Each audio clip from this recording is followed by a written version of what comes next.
Welcome friends, I am Dr. V.K. Chauhan, homeopathic physician. We are revising important topics in psychology. For the first BHMS student of homeopathy, the topic number is 38 and it deals with the personality related theories. Before we go to the personality related theories, let us recall what is personality. Personality is enduring or lasting pattern of behavior and thought across time and situation. The theories of personality can be grouped and studied from the following perspective. Number one is the temperament based theory of humors. It was Greek temperaments, as we know. The first temperament we are dealing is sanguine temperament. The person who is having this kind of temperament, they are sociable, carefree, lively, cheerful, easygoing, confident, responsive and talkative. Second is the phlegmatic temperament, where phlegm is more. They are considered to be having this kind of a temperament. This is a humor theory.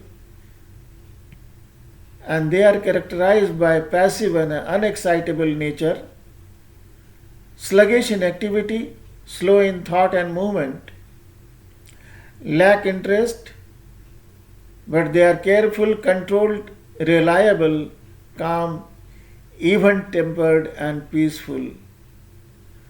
We will recall the sanguine temperament is due to the presence of blood. When blood is more in the system, it is a humor, then they suffer from certain diseases and their temperament is something like this, what we have already seen. Next temperament is the choleric temperament or yellow bile temperament. The subject is having active, optimistic, excitable and impulsive nature. They are touchy, hot-tempered, restless, irritable, aggressive and ready to fight. Fourth is the melancholic temperament. Due to the excess of black bile, the subject is pessimistic, reserved, unsociable and rigid, sober, sad, moody, nervous and anxious. The thoughts and movements are rapid. The second is the physique theory of personality. Here the physique theory of personality was proposed by Krasner and Sheldon. They classified personality depending upon physical configuration. They have the following characteristics. A asthenic or leptosomatic or ectomorphic personality or somatotype is their physical configuration is limbs are long, flat and shallow thorax, narrow subcostal angle. Narrow subcostal angle means here it is less than 90 degree and slender neck. Their psychological profile is they are nervous, bookworms, shy and introvert. Second is pionic or endomorphic somatotype. Their physical configuration is they are short stature, stocky and rounded figure. Large subcostal angle means more than 90 degrees, rounded figure. Their psychological profile is they are jolly fat man, energetic, outgoing, frank, sociable and extrovert. They are similar to hydrogenoid constitution of homeopathy, like the drug is Thuza. And the ectomorphic constitution, what we have seen behind, lean, thin, tall people, they are belonging to Sora and they are having similar character as if sulfur. Here is the athletic or mesomorphic somatotype. Their physical configuration is wide shouldered, narrow hip, well developed, strong bones and muscles. Psychological profile is they are burly athlete, craving for muscular activity, love for risk and adventure. They are outdoor people, and once they are outdoor people, they are going to have lot of accidents and trauma. So you will require arnica very frequently in such patients. Third variety of psychodynamic approach to personality is here psychoanalytic approach to personality is unconscious motivation, what Freud has told us. The Freud's theory of personality suggests that personality is composed of id, which is represents unconscious mind, the ego is conscious mind, and the superego, preconscious mind. Id represents the unorganized inborn part of personality, whose purpose is to immediately reduce tension relating to hunger, sex, aggression, and other primitive impulses. The ego represents restrained instinctual energy in order to maintain the safety of the individual and to help the person to be a member of society. And superego represents the right and wrong of society and consists of the conscience and ego ideal. It is a moral branch of our subconscious mind. A smooth interaction of id, ego, and superego results in a healthy personality. Fourth is the Mayer's type approach to personality theory. This classification of personality type is given by Myers-Friedman and Ray Rosman. They classified the people into two personality types: type A, emotionally unstable, tense, worried, irritating, and competitive, and type B is emotionally stable, tension free, happy, and jolly type.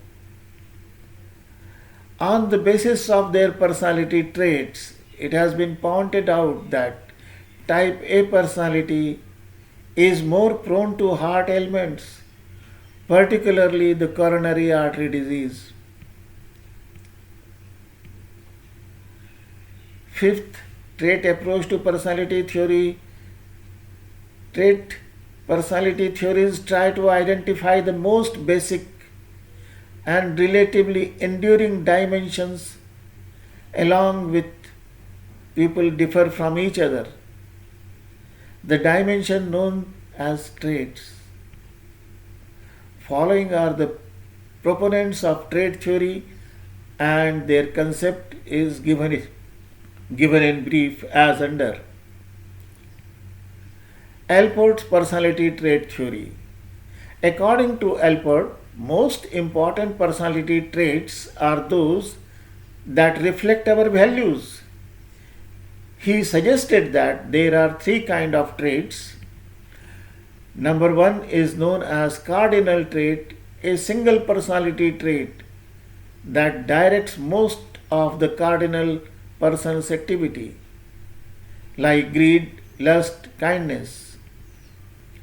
Central, a set of major characteristics that make up the central core of a person's personality. And third is secondary, it is less important personality traits that do not necessarily affect behavior as much as the central and cardinal traits do. We will go to Eysenck's trait personality theory. According to Eysenck, hence they found two major trait dimensions: introversion versus extroversion, quiet versus sociable, and neuroticism versus emotionally stable. moody versus calm. So there are many traits. On one extreme end, they become introvert, and on the extreme other side, they become introvert. And similarly, they are stable and unstable. See, the Cattell's 6 personality trait factor theory. Cattell's considered following 6 factors as primary factors to which are relatively permanent and observable traits. Following are 16 factor model, and we will remember these traits as number 1 is warmth, second is intellect, emotional stability, aggressiveness, liveliness, dutifulness, social assertiveness, sensitivity, paranoia, abstractness, introversion, anxiety, open-mindedness, and independence. 15th is perfectionism, and 16th is tension. 5-factor model of Norman, the Big Five. Later on, it was felt that Renault Cattell retained too many factors, and Norman suggested that only 5 factors would be sufficient. Recently, personality theorists have begun to converge on the view that there are 5 basic personality dimensions, and these include number 1, emotional stable versus neuroticism, extroversion versus introversion, third is openness versus close-mindedness, fourth is agreeableness versus disagreeableness, and fifth is conscientiousness versus undependableness. Then we have the 6th, humanistic personality theory. This is the 6th type. Humanistic approach to personality, which we can understand the inner capacity for growth. The main proponents are Maslow and Rogers. These two people are also known as third force in psychology. Humanistic personality theory of Abraham Maslow. He considers self-actualization is the culmination of lifetime inner directed growth and improvement, challenging ourselves to the fullest. The characteristics of the self-actualized person include: they are creative and open to new experiences, they are committed to cause or a higher goal, they are trusting and caring of others yet not dependent, have the courage to act on their conviction. And the humanistic personality theory of Carl Rogers, having self-concept that it is characterized by that we have a need for positive regard or approval from others. We change our behavior to obtain the approval, and what we need is unconditional positive regard. 7th is the social cognitive approach to personality. Social learning theory of Bandura emphasizes the role of learning in personality. Classical conditioning, operant conditioning, and modeling. Bandura also emphasizes the importance of cognition in personality development.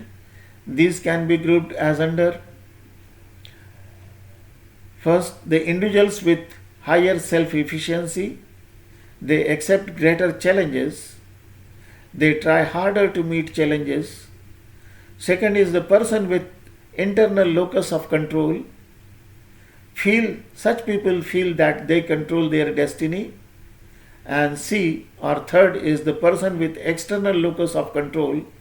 Such people believe in luck, fear, and they think that powerful others control their destiny. Thank you very much for patient listening.